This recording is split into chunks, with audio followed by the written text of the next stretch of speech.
бо пешниҳоди ин таронаи дилнишину пурмазмун масъулин дар мактаби русии тоҷикӣ ба номи Ломоносови шаҳри Бохтар фестивали байналмилалии санъати халқиро оғоз бахшиданд. Фестивали мазкур таҳти унвони анъанаҳоро ҳифзу ояндаро бисоз бо ташаббуси мактаби русии тоҷикӣ дар шаҳри Бохтар роҳандозӣ гардид. Дар ин фестивал садҳо хонандаю омӯзгорони соҳибҳунар аз тамоми гӯшаи Тоҷикистон, Русияю Беларусия дар доираи 5 номинатсия барои ҷойҳои аввал миёни ҳам рақобат карданд.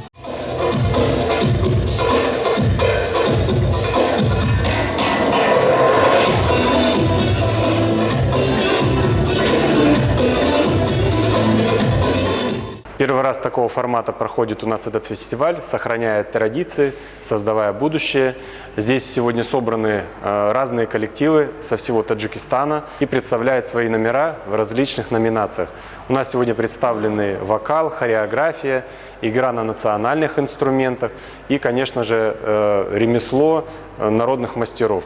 Я очень рад приветствовать здесь участников. Сегодня наша школа полна ярких красок. Мы видим профессиональных исполнителей, любителей.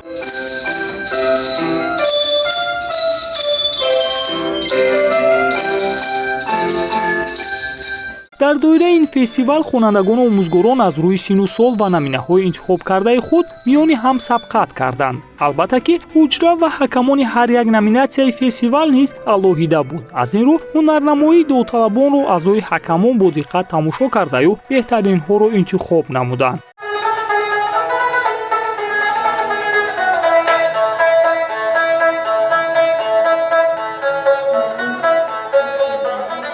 Сегодня наши участники поразили своим профессионализмом, красотой изделий, представленных на наших выставках, и открытыми горячими сердцами.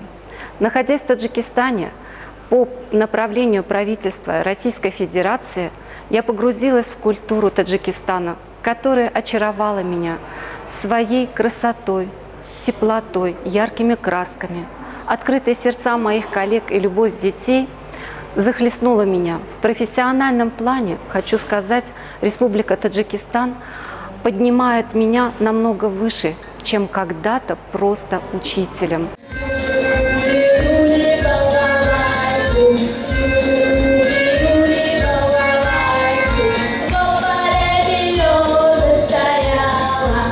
ба гуфтаи масъулин санъати халқӣ на танҳо таронаю рақсҳои зебо ва бофандагӣ аст. Он қалби халқ, таъриху урфу одат ва бойгариест ки имрӯзи моро бо гузашта пайванд месозад. аз ин рӯ фестивали мазкурро роҳандозӣ намуданд то ҳунари аҷдодони худро зинда нигоҳ доранду урфу одат ва дар маҷмӯъ эҷодиёти халқро миёни насли наврас боз ҳам маъмулу машҳур созанд.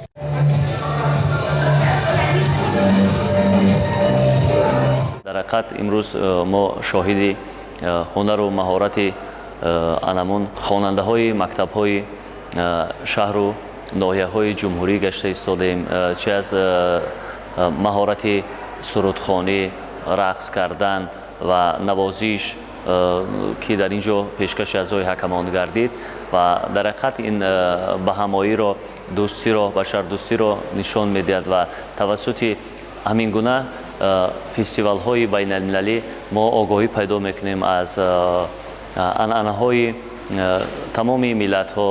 бояд гуфт ки ҳарчанд довталабон дар имрӯз хело зиёд буд, аммо иштирокчиёни ҷумҳурии Беларусия тавассути онлайн фаъолона ширкат варзидаю урфу одат ва анъанаҳои мардуми худро ба намоиш гузоштанд. мақсади асосии гузарондани фестивали мон дар он мебошад ки нишон додани фарҳанги ҳар миллат, дӯстӣ, рафоқат, ҳамдигарфаҳмӣ мебошад. дар ҷанбаст танҳо 45 довталаб сазовори ҷойҳои намоён, якуму дуюм ва сеюм гардида сазовори диплом ва тӯҳфаи фестивалу аҳсанту офаринхонии аҳли толор гаштанд. ҳамчунин дар ин рӯз барои 30 иштирокчии фаъол сипоснома ва ҳамчун рамзи қадрдонӣ тӯҳфа супорида шуд. бо ҳамин тартиб фестивали байналмилалии анъанаҳоро ҳифзу ояндаро бисоз дар шаҳри Бохтар ҷанбаст гашт.